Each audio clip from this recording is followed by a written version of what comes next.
Merci. À toi, Marie. Bonjour, Marie Soubès pour le syndicat français des artistes interprètes, SFA.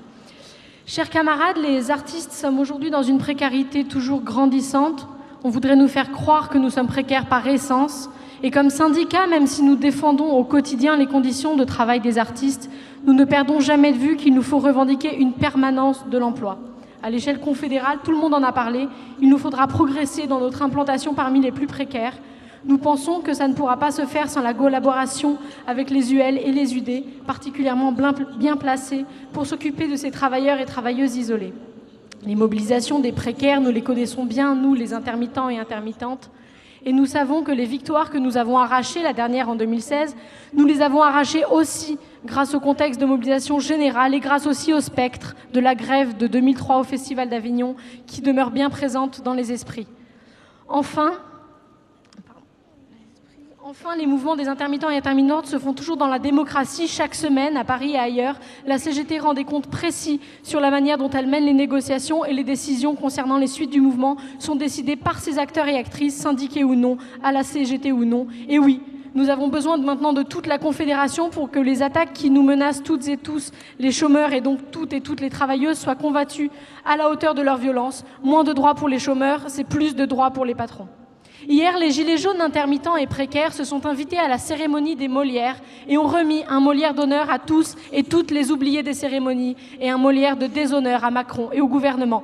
Cette action a été construite en collaboration avec la CGT Spectacle et le SFA en particulier, parce que beaucoup de nos syndiqués sont parmi ces gilets jaunes et parce que nous avons leur confiance. Et il faut bien le dire, nous avons souvent leur confiance malgré leur opinion sur la Confédération.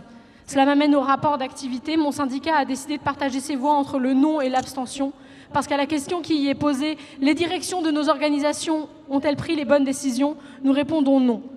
Pas seulement, bien que cela joue, pas seulement parce qu'il n'y a encore une fois pas question ni de culture ni d'art, mais aussi parce que nous pensons que la remise en question stratégique s'impose. Pour la première fois, un mouvement puissant éclate sans qu'on y soit pour rien. Des milliers, des dizaines de milliers de femmes et d'hommes se sont mobilisés pour la première fois, ont décidé de prendre leur destin en main et ont cessé de faire confiance aux politiciens en place, mais aussi, il faut le dire, aux directions du mouvement ouvrier. Alors pourquoi cette méfiance? Pour Philippe Martinez, elle serait le reflet des déserts syndicaux.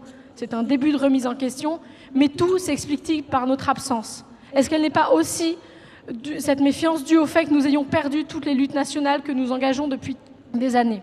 Est-on crédible quand face aux journées d'action des Gilets jaunes du samedi, nous opposons nos journées saute-mouton en semaine? Comment convaincre des milliers de Gilets jaunes de cette stratégie qui n'en est pas une? Car nous savons toutes et tous que la grève reconductible, la grève générale, est la condition pour pouvoir arracher de véritables victoires au gouvernement face à la puissance de ces attaques. Cette grève générale ne se décrète pas, certes, elle ne se décrète pas, mais elle se construit. Nos camarades de Guadeloupe en savent quelque chose. Or voilà comment on nous propose de la construire.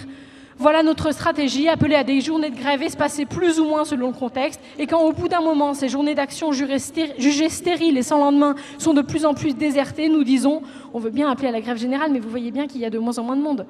Or, ces journées d'action ont été revendiquées hier par notre secrétaire général sortant qui a assumé sans ciller le bilan de 16 journées d'action en 2016.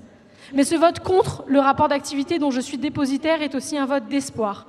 Parce que ce qu'a prouvé le mouvement des Gilets jaunes, c'est bien que tout est possible, que les choses, les consciences et jusqu'aux réflexes quotidiens peuvent changer très rapidement et que l'individualisme que l'on veut nous imposer n'est pas une fatalité. Inspirons-nous de leur audace, de leur imagination, de leur combativité et de leur créativité pour repenser notre outil syndical. Merci. Merci Marie.